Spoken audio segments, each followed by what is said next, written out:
ఇంకొక 3 నెలలు పోతే ఎన్నికలు జరుగుతాయి. ఆ ఎన్నికల్లో ఎంపీటీసీలు జరుగుతాయి, జెడ్పీటీసీ ఎన్నికలు జరుగుతాయి, పంచాయతీ జరుగుతాయి, మున్సిపాలిటీ జరుగుతాయి, కార్పొరేషన్ జరుగుతాయి. ఇప్పుడు అవతల పార్టీ వాళ్ళు మన పార్టీలో చేరడం కోసం, లేదా మన వైపుకి రావడం కోసం గొడవ చేయాలా? ఇది ఆలోచించుకోవాల్సినటువంటి అంశం. ఏదైతే నువ్వు టీడీపీలోకి రాకపోతే నీ మనవడిని చంపేస్తామంటూ ఒక వైసీపీకి సంబంధించినటువంటి ఎంపీపీ దగ్గర హైలైట్ అయినటువంటి గొడవ.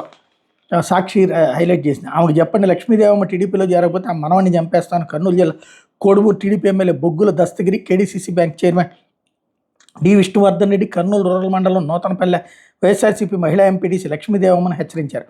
టీడీపీ నాయకులు కార్యకర్తలు కలిసి 40 కార్లలో లక్ష్మీదేవమ్మ ఇంటికి వెళ్లి పట్టపగల పోలీసుల సమక్షంలో మనవడు మహేందర్ కిడ్నాప్ చేశారు. అడ్డొచ్చిన మహిళపై విచక్షణారహితంగా టీడీపీ మొక్కలు దాడి చేశారు. ఈ దౌర్జన్యకాండను వీడియోలు తీసిన వారి సెల్ ఫోన్ లాక్కు ధ్వంసం చేశారు. దీంతో గ్రామంలో తీవ్ర ఉద్రిక్త నెలకొంది. ఎప్పుడేం జరుగుతుందని ప్రజలు తీవ్ర భయాందోళనకు గురవుతున్నారు. ఒక ఎమ్మెల్యేనే దగ్గరుండి కిడ్నాప్ చేయించడం, పోలీసులు చేష్టలుడికి చూడటం రాష్ట్ర అరాచక పాలనకు మరో నిదర్శనమని గ్రామస్తులు మండిపడుతున్నారు.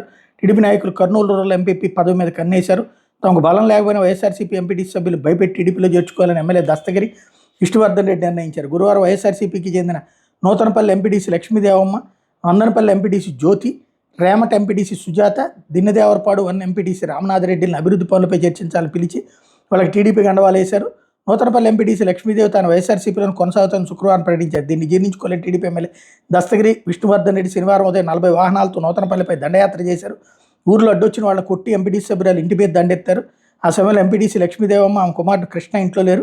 భయంతో ఆడవాళ్ళు తలుపులు వేసుకుని లోపల ఉన్నారు. టీడీపీ మొక్కలు తలుపులు బాగలగొట్టి అడ్డొచ్చిన మహిళపై విచక్షణారహితంగా దాడి చేసి లక్ష్మీదేవమ్మ మనవడు మహేంద్రను 22 ఏళ్ల అతని లాక్కెళ్ళి కారులో ఎక్కించుకుని వెళ్ళిపోయారు. లక్ష్మీదేవమ్మ టీడీపీలో రాబోతే మహేంద్రను చంపేస్తామని కుటుంబ సభ్యులు హెచ్చరించారు. పోలీసుల సమక్షంలో టీడీపీ మొక్కలు ఇష్టానుసారంగా కొట్టడం, యువకుడిని కిడ్నాప్ చేయడంతో గ్రామస్తులు తీవ్ర ఆందోళనకు గురవుతున్నారు. గురువారం టీడీపీ నేతల కండువా కప్పిన దిన్నదేవరపాడు ఎంపీటీసీ రామనాథరెడ్డి కూడా శుక్రవారం వైఎస్ఆర్సీపీలో చేరారు. దీంతో ఆయన కుటుంబ సభ్యులను కూడా టీడీపీ నాయకులు బెదిరించారు. రామనాథరెడ్డి టీడీపీలోకి రాకపోతే ఎంతవరకైనా వెళ్తామని అంతు చూస్తామని హెచ్చరించారు అంటూ హైలైట్ చేసుకొచ్చారు. ఇందులో ఎస్వి మోహన్ రెడ్డి ప్రజాస్వామ్యం కూని అన్నటువంటి స్టేట్మెంట్ని హైలైట్ చేసుకొచ్చారు.